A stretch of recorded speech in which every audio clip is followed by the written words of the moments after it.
Now, the other day, I actually wrote about the Somali people in Kenya and why their businesses are very successful.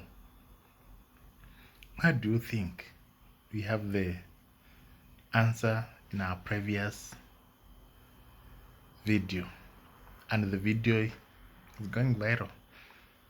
Now, today, I want to discuss about the Kikuyu community. What secret do they have? Why are they so successful compared to other tribes? Why? Which secret do they have that other tribes don't have? You will be employed together with a Kikuyu in the same institution, but after 3-5 years, they become more successful than you.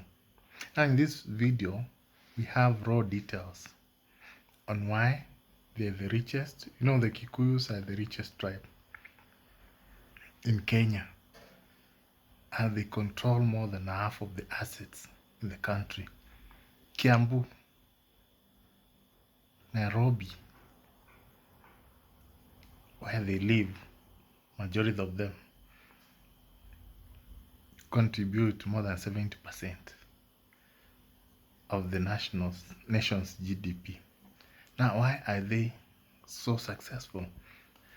Now, the first reason dates back to colonial period, where the Kikuyu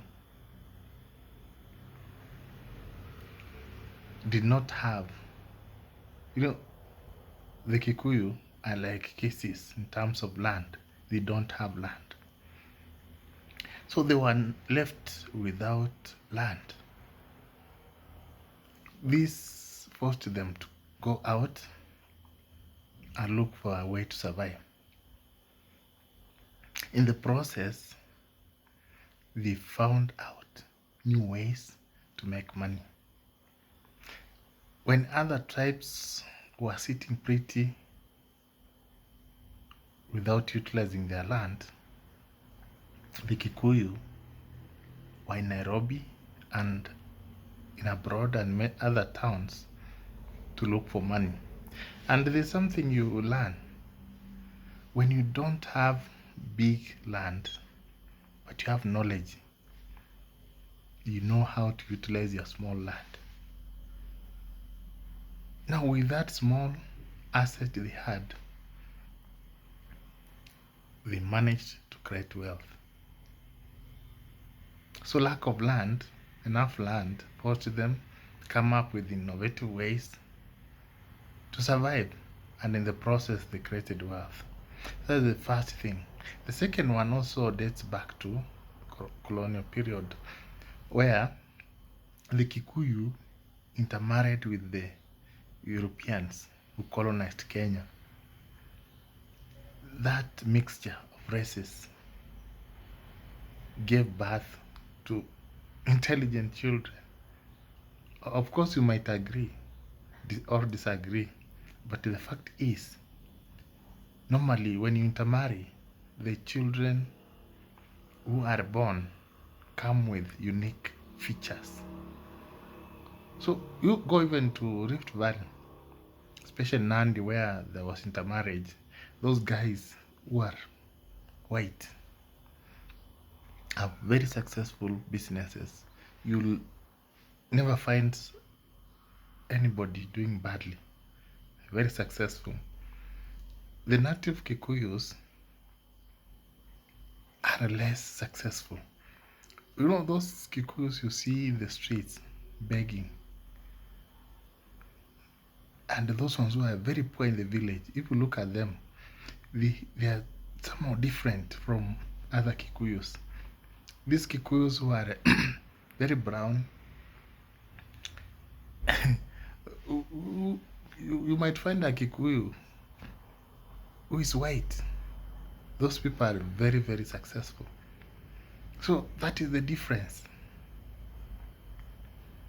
So since majority of them, Kikuyus lived, they were very close to Nairobi, where majority of the white settlers, where majority of those who colonized us lived. So that is another reason why. Another one, which is very obvious, is that the Kikuyu, most of them live below their means. You'll find a Kikuyu having 10 million in the bank, but eating githeri or mukimo daily. You will never find him buying expensive lunch in Villa Rosa Kempinski or these other expensive hotels. No. Most of them live below their means. You find a very rich Kikuyu driving just one old car every year. You just spot the car. From a distance, you know that one is for Kamau. No debate. But the man is very rich. So they live below their means. That's one reason why they're... Just look at any Kikuyu with money. They don't floss. Someone might be living in Kayole or Githurai, but that person makes about 20,000 shillings per day from his business. Another reason. Kikuyu also marry other Kikuyu. So you find that Kikuyu women are very aggressive. And from experience, if you marry a woman who knows how to make money, you will definitely make money. So Kikuyu women are not extravagant. They're just like their men. So when two people meet with a clear vision, but other women, you marry them and they need this big TV, a leather recliner seats for the 600,000, a Range Rover, and holidays. They don't think of investing. No. Another reason is that Kikuyus are good investors. They know how to invest their money. Anything, be it money market fund, fixed deposit account, you go to anything, SACCOs, all those, most of them originated from Mount Kenya or Nairobi, and they are dominated by the Kikuyu. They come up with innovative ways to invest and to save their money. So that's another reason. You find other people from other communities, even in SACCO, they started impressing them recently. When Kikuyu started saving or investing in SACCOs, 1960s, 1950s, others started recently, 2020, 2010. So that is another reason.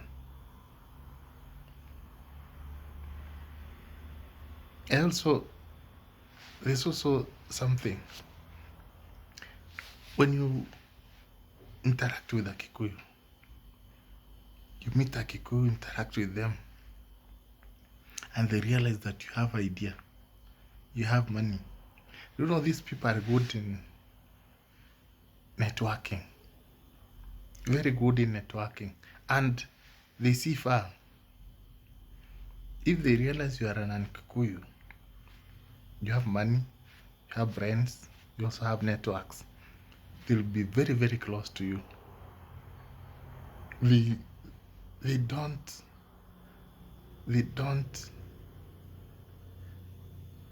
move their eyes away from their target. Now they'll put you closer to you until their target is met. They'll treat you very well. They'll give you anything you want. as long as they benefit, as long as they meet their target, as long as they reach the destination. That is the difference. Another way Kikuyus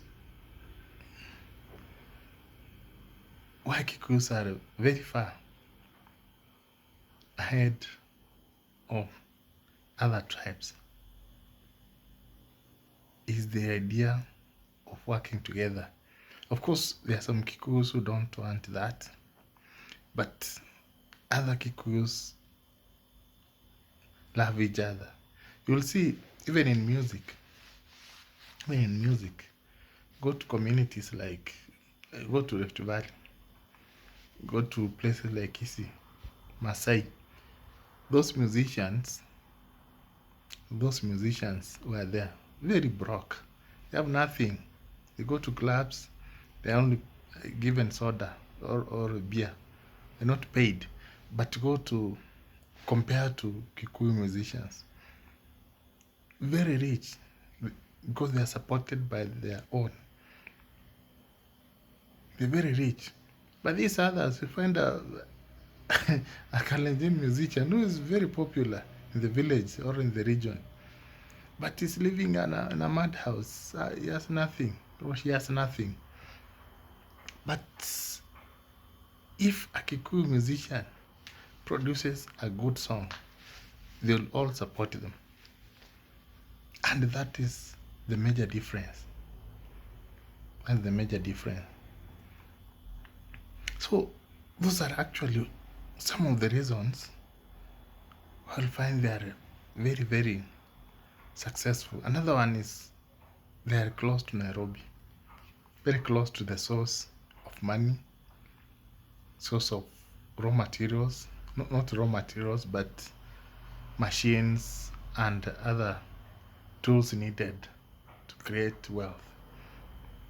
So when you are very far, for example, someone is in Northeastern and that person wants to start an industry, how? Where will he get machines from?